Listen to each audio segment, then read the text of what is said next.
kind of condition that people are facing in the nation right now, almost in the whole of African nations.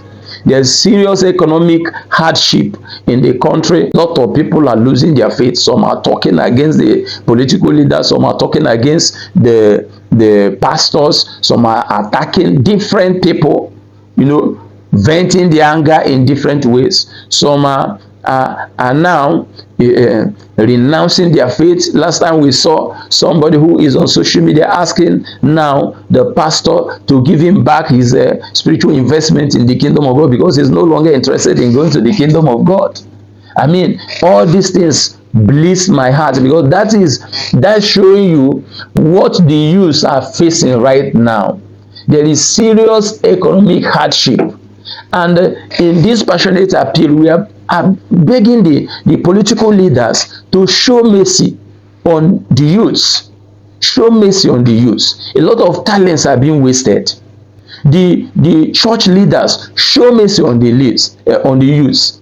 Show mercy on the youths. A lot of talents are being wasted. More than 80% of our young girls in the universities, in secondary schools, are in hookup right now.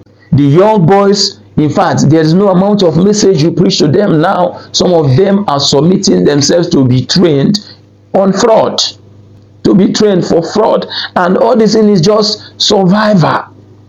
You get a security agent around you. The security agent plans for your kidnapping. Most of the businesses have shut down. Many businesses have shut down. Most of those who are in production have already shut down because the energy controls every other factor of production. Energy controls the production at the factory level. Energy controls transportation.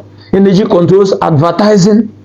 So once you have multiplied the cost of energy to 4 times, goods will definitely catch up before things will balance again. Most of those who are producers to shut down because they can't meet up. They are afraid of increasing the price so that they will be able to survive the competition in the market. But they are no longer getting up to the cost of production. So some of them have to shut down. And right now, I've already said it, some of the bread, those that are still producing now, some of those ones we are buying at 1,000 naira must surely arrive at 4,000 naira at least before things will normalize for the producers. And this is where we have found ourselves. Okay, now school resumed recently. The government schools are increasing school fees. The public schools are increasing school fees. The churches-owned schools are at the same time increasing school fees. Oh, I mean, our church leaders, please, you need to come down from that place. Come down from that speeding boat. That speeding boat is heading to a crash.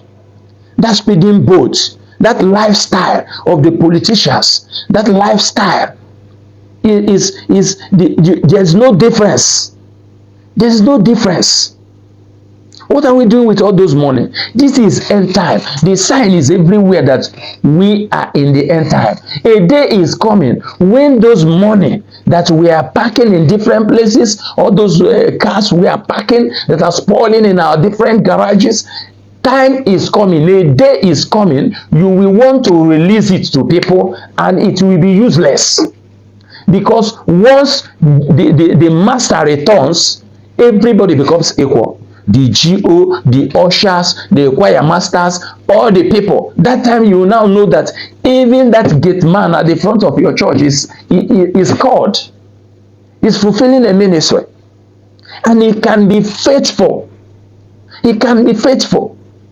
Most of the people that are distracted are those that are in control of the money. The difference between you is that you are in charge of the incoming fund.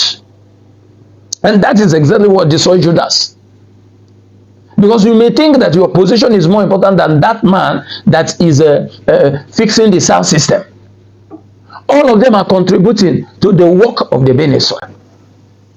And at the ending of the day, you now see yourself that it has become, I have said it before, if you are a minister of the gospel and you are running your personal business, you have no right to take tithes from anybody. Because the priests in the Old Testament, we are not given inheritance. They were not given any inheritance. And that's why they collect the tithe from the people of God. And the Bible says it's so that there will be meat in the house of God. The poor, the less privileged, the sons of the prophets eat from there. Oh my God. And a church, except you're doing all those businesses for the church. But if the business is for the church, then it should be affordable for the church. Most of the schools owned by our churches is not affordable by the members of the church. They are all scrambling, training their children, including the pastors in the ministry, training their children in different other places outside the school owned by the church because it's not affordable. How did you arrive at that place? How did you arrive there? What are we doing with all those money? All those private jets, all those cars that are parked everywhere in your garage, what are you doing with them? Let us think of giving more. Let us think of helping. Let us think of helping. There is so much frustration for the Nigerian youth now don't even have any more strength to even talk against what is happening. The strength is no more. Everybody is running for survival. Everybody is putting head wherever he can put head to survive. There's no amount of message you preach to them that they will listen to you again because they don't want to die. They want to survive at all costs. You see everybody shouting, the witch doctors, everybody coming practical to talk about whatever they are doing. They don't care because all they want is to get money to survive. And this is the situation we have found ourselves. This is a passionate appeal. Let us show more of giving. Let us show more of loving. Let us show more of sacrifice.